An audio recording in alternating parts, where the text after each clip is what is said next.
అఖిల భువన దీపం భక్త చిత్తాబ్దసూనం సురగర ముని సేవ్యం తత్వమస్యాది లక్ష్యం హరిహర సుతమేషం తారక బ్రహ్మ రూపం శబరిగిరి నివాసం భావయే భూతనాథం. అయ్యప్ప స్వామి వారి జన్మ వృత్తాంతాన్ని ఒకసారి గుర్తు చేసుకుందాం. సాక్షాత్తు దుర్గాదేవి చేతిలో విజయదశమి రోజున మరణించిన మహిషాసురుని సోదరి మహిషి తన సోదరుని మరణ వార్త విని కోపంతో బ్రహ్మదేవుని నుండి వరం పొందడానికి కఠోరమైన తపస్సు చేసింది. బ్రహ్మదేవుడు ప్రత్యక్షమయ్యారు. అప్పుడు మహిషి చాలా తెలివిగా తనకు ఎవరి వలన మరణం సంభవించకూడదని కేవలం హరిహరులకు జన్మించిన పుత్రునితో మాత్రమే తనకు మరణం సంభవించాలని, ఆ పుత్రుడు కూడా 12 సంవత్సరములు మానవ రూపంలో భూలోకవాసిగా బ్రతికిన తరువాతే అతనికి నన్ను చంపే శక్తి ఉండాలని కోరుకుంటుంది. బ్రహ్మదేవుడు మహిషికి తను కోరుకున్న వరాన్ని అనుగ్రహిస్తారు.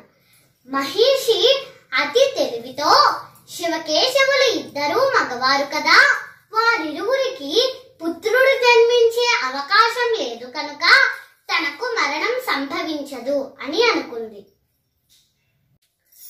క్షీరసాగర మథనంలో అమృతాన్ని దేవతలకు దానవులకు పంచడానికి ఆ శ్రీ మహావిష్ణువు పార్వతీదేవి అనుగ్రహంతో మోహిని అవతారమును ధరించి అమృతాన్ని పంచుతారు. విష్ణుమూర్తి యొక్క మోహిని అవతారం గురించి తెలిసిన పరమేశ్వరుడు మోహిని వద్దకు వచ్చి ఆమెతో ఆనందంగా నాట్యం చేస్తూ ఉండగా వారిరువురి శక్తి కారణంగా ఆ శివకేశవులకు ఆర్యన్ అనగా అయ్యప్ప స్వామి జన్మిస్తారు. ఆ సుందరమైన బాలుడిని శివకేశవులు పంబా నదీ తీరాన అడవులలో వదిలి వెళ్ళిపోతారు. ఆ ముగ్ధ మనోహరుడైన బాలుడిని అటువైపుగా వెళ్తున్న పందల దేశపు రాజు రాజశేఖరుడు చూసి క్రూర మృగాలు తిరిగే ఈ అడవిలో ఈ పసిబాలుడిని ఎవరు వదిలిపెట్టారో అని అనుకుంటుండగా పరమేశ్వరుడు ఒక ముని రూపంలో వచ్చి మహారాజుతో, ఓ రాజా, పిల్లలు లేని నీకు ఆ ఈశ్వరుడే ఈ బాలుడిని ప్రసాదించాడు. నీవు ఈ బిడ్డను తీసుకువెళ్ళి జాగ్రత్తగా చూసుకో అని వెళ్ళిపోతారు. మహారాజు ఆ బాలుడిని తన రాజ్యానికి తీసుకువెళ్తారు. మహారాజు దంపతులు ఆ బాలుడిని అపురూపంగా పెంచుతారు. ఆ బాలుడిని అయ్యా అని కొందరు, అప్పా అని కొందరు పిలిచేవారు. అయ్యా అంటే తండ్రి, అప్పా అన్నా కూడా తండ్రి. అంటే మనమంతా ఓ తండ్రి తండ్రి అని ఆర్తితో పిలుచుకునే నామమే అయ్యప్ప. అయ్యప్ప స్వామి రాకతో రాజశేఖరుని రాజ్యం సుభిక్షంగా సంతోషాలతో నిండి ఉంటుంది. ఇంతలో మహారాణికి ఒక పుత్రుడు జన్మిస్తాడు. అతని పేరు రాజరాజుగా నామకరణం చేస్తారు. అయ్యప్ప స్వామి వారు చిన్న వయసులోనే రాజగురువు దగ్గర అస్త్ర శస్త్రాలను సకల విద్యలను నేర్చుకుంటారు. అయ్యప్ప స్వామి వారు యుక్త వయసుకు రాగానే రాజశేఖరుడు తన రాజ్యానికి అయ్యప్పను మహారాజును చేయాలనుకుంటాడు. ఈ విషయం తన మంత్రికి నచ్చలేదు. ఎందుకంటే మంత్రి తప్పులను అయ్యప్ప స్వామి ఎప్పుడూ ఎత్తి చూపేవారు. అందుకే మణికంఠునికి పట్టాభిషేకం జరగకూడదని భావించి మహారాణి దగ్గరకు వెళ్లి సొంత పుత్రుడు ఉండగా దత్తపుత్రునికి పట్టాభిషేకం ఏమిటి అని మహారాణిని మాటలతో స్వార్థపూరితంగా ఆలోచించేలా చేశాడు. ఎలాగైనా అయ్యప్ప స్వామి వారి పట్టా ఆపడానికి మహారాణి తనకు విపరీతమైన తలనొప్పి అని ఎన్నో రోజులు మంచం మీదే ఉంటూ నాటకం ఆడుతుంది. మంత్రి పురమాయించిన వైద్యులందరూ రాణిగారికి ఆ తలనొప్పి నిజమేనని, ఆ నొప్పి తగ్గాలంటే పులిపాలు కావాలని చెప్తారు. అప్పుడే ప్రసవించిన పులి వద్దకు పాలు కోసం అయ్యప్ప వెళ్తే ఖచ్చితంగా ఆ పులి అయ్యప్ప స్వామిని చంపుకుని తినేస్తుందని మంత్రి మహారాణి అనుకుంటారు. అయ్యప్ప స్వామి పులిపాలు తేవడానికి అడవికి వెళ్తానని రాజుగారిని అడగగా మొదట నిరాకరించిన రాజుగారు తరువాత ఒప్పుకొని అయ్యప్ప స్వామికి కావాల్సిన ఏర్పాట్లు చేస్తారు. అందులో 2 అరలు గల ఒక సంచిలో ఒక 3 కన్నులు గల టెంకాయ, భగవంతుని నివేదన కొరకు వస్తువులు, దారి మధ్యలో తినుటకు తినుబండారాలు కట్టి ఆ సంచిని ప్రేమతో రాజుగారు అయ్యప్ప స్వామికి అప్పగిస్తారు. ఆ మూటనే ఇరుముడి అంటారు. అయ్యప్ప స్వామి ఆ మూటను శిరస్సున ధరించి క్రూర మృగాలు తిరిగే అడవిలో ప్రవేశించి పులి కోసం అన్వేషణ సాగిస్తారు.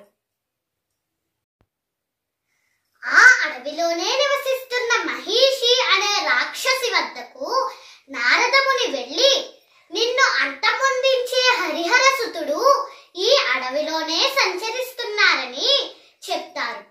అప్పుడు రాక్షసి అయిన మహిషి కోపంతో అయ్యప్ప స్వామి వద్దకు వెళ్ళి భయంకరమైన యుద్ధం చేస్తుంది. ఆ యుద్ధం చూడడానికి సకల దేవతలు విచ్చేస్తారు. అయ్యప్ప స్వామి మహిషిని నేలకు వాల్చి ఆమెపై తాండవం చేస్తారు. ఆ ధాటికి మహిషి ప్రాణాలు వదులుతుంది. మరణించిన మహిషి శరీరం నుండి లీలావతి అనే ఒక అందమైన అమ్మాయి బయటికి వస్తుంది. ఆమె పూర్వజన్మలో ఒక ముని కుమార్తె. ముని వద్ద శిష్యరికం చేస్తున్న దత్తాత్రేయుని వివాహం చేసుకుంటానని తన తండ్రితో లీలావతి వాదిస్తుంది.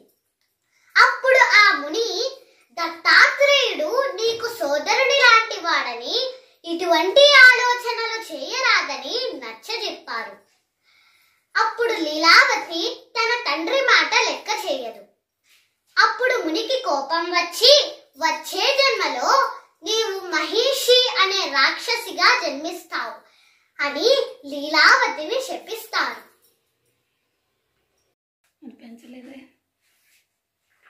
ఈ జన్మలో మహిషిలా జన్మించిన లీలావతి అయ్యప్పచే మరణానంతరం తన అసలు రూపమైన లీలావతిగా వచ్చింది. లీలావతికి శాప విమోచనం అయిన తరువాత అయ్యప్ప స్వామిని తనను వివాహం చేసుకోమని కోరుతుంది. అప్పుడు అయ్యప్ప స్వామి తాను ఈ జన్మలో అస్కలిత బ్రహ్మచారిని, నేను వివాహం చేసుకోను, మరేదైనా అడుగుము అని అంటారు. అప్పుడు లీలావతి, నన్ను క్షమించండి, నేను మీకు ఆజన్మాంతం పూజలు చేసుకునేలా ఆశీర్వదించండి అని వేడుకుంటుంది. స్వామివారు ఆమెను అనుగ్రహించి, నీవు బాలికా పురత్తమ్మగా నా భక్తులచే పూజలు అందుకుంటావు, వారిని అనుగ్రహించు అని అంటారు. శబరిమలలో ఇప్పటికీ లీలావతి మాలికా పురత్తమ్మగా భక్తులను కటాక్షిస్తున్నారు. అప్పుడు పరమేశ్వరుడు విచ్చేసి, నాయనా, నీవు భూమి మీదకు వచ్చిన కార్యం పూర్తయింది, ఇక వెళ్దాం పద అని అంటారు. అప్పుడు అయ్యప్ప స్వామి, నేను పులిపాలు తెస్తానని, తనని పెంచిన తల్లికి మాట ఇచ్చానని, అది పూర్తి చేయాలని అంటారు. అప్పుడు ఇంద్రాది దేవతలు, మీరు మహిషిని సంహరించడం వలన సమస్త లోకాలకు శాంతి కలిగింది, అందుచేత మేము అందరము పులులుగా మారతాము, దయచేసి మీరు మా మీద ఎక్కండి అని అడగగా స్వామివారు అంగీకరించి దేవతలైన పులుల గుంపుతో వాటి మీద కూర్చొని రాజ్యానికి వెళ్తారు. మణికంఠుణ్ణి చూసి రాజుగారు రాణిగారు ఆశ్చర్యపోతారు. అప్పుడు మంత్రి, స్వామి నన్ను క్షమించండి, క్షమించండి, నేను అపరాధం చేశాను, దయచేసి ఈ పులులను పంపించేయండి అని వేడుకుంటాడు. మహారాణి కూడా తనను క్షమించమని, తమ రాజ్యానికి పట్టాభిషిక్తుడవు కమ్మని వేడుకుంటుంది. అప్పుడు అయ్యప్ప స్వామి, నేను ఈ భూమి మీదకు వచ్చిన కార్యం పూర్తయింది, నేను నా అవతారమును ముగించే సమయం ఆసన్నమైనది అని అంటారు. ఈ రాజ్యమును తన తమ్మునికి ఇవ్వమని చెప్తారు. మీరు నన్ను అయ్యా అని, అప్ప అని ప్రేమగా పిలిచేవారు. నన్ను ఇక నుండి అందరూ అయ్యప్ప అని పిలుస్తారు. నేను ఒక బాణం వేస్తాను, అది ఎక్కడ పడుతుందో అక్కడ నాకు ఒక ఆలయం నిర్మించమని చెప్తారు. ఆ బాణం శబరిమలలో నేలపై బలంగా గుచ్చుకొనగా అప్పుడు అయ్యప్ప స్వామి వారు నన్ను మనస్ఫూర్తిగా భక్తి శ్రద్ధలతో మాలను ధరించి, నన్ను ఇష్టంగా కొలిచి, పాదరక్షలు లేకుండా, ఎటువంటి వ్యామోహాలు లేకుండా నిత్యం నన్నే తలుస్తూ, నేను చెప్పిన 18 నియమాలు పాటించిన వారు కోరుకున్నది ప్రసాదిస్తాను అని చెప్పి అదృశ్యమవుతారు. అయ్యప్ప స్వామి వారి ఇష్టానుసారం రాజశేఖర రాజు గారు అయ్యప్ప స్వామి వారి ఆలయాన్ని నిర్మిస్తారు. విగ్రహాన్ని ప్రతిష్ఠించడానికి రాజుగారు సందేహిస్తూ ఉండగా స్వామివారే స్వయంగా పరశురాముల వారిని పంపించి విగ్రహాన్ని ప్రతిష్ఠిస్తారు. భక్తులు మాలను ధరించి దీక్షను బూని కటిక నేలపై శయనిస్తూ బ్రహ్మ ముహూర్తమున పూజనాచరించి మితాహారమును పూజిస్తూ అయ్యప్ప స్వామి వారి నామస్మరణలో తరిస్తూ మండలం రోజుల పాటు దీక్షను ఆచరించి శబరిమలలో స్వామి దర్శనానంతరం భక్తులు తమ వేషధారణను విడిచిన మాల నియమాలను విస్మరించక స్వామియే శరణం అయ్యప్ప అను నామమును జపిస్తూ ఆ అయ్యప్ప స్వామి వారి సంపూర్ణ అనుగ్రహం పొందటమే